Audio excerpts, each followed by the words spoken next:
আসসালামু আলাইকুম বন্ধুরা, আশা করি সবাই ভালো আছেন। আলহামদুলিল্লাহ আপনাদের দোয়া এবং ভালোবাসায় আমি অনেক অনেক ভালো আছি। তো আজকে আপনাদেরকে দেখাচ্ছি আমি কোথায় বিজনেস করি।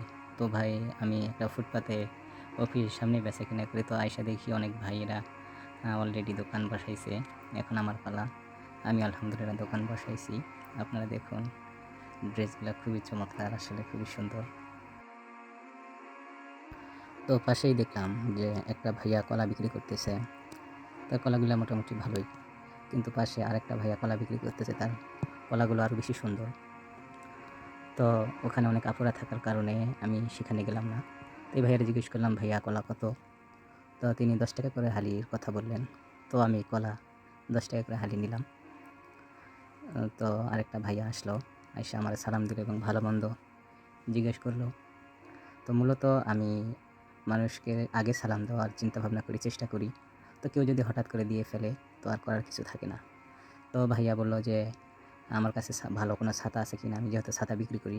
তো আমি বললাম, হ্যাঁ আলহামদুলিল্লাহ আমার কাছে ভালো ছাতা আছে। তো বলল, কয় শিকের? আমি বললাম 16 শিক, 8 শিক এবং 12 শিকের অটো ছাতা আছে। তো তিনি বলল আমাকে একটা ছাতা, তাকে একটা ছাতা দিতাম। তো আমি ঠিক আছে। তো ইতিমধ্যেই কাস্টমার আসা শুরু হয়ে গেছে। তো আলহামদুলিল্লাহ এখানে খুব ভালো বেচা কিনা হয়।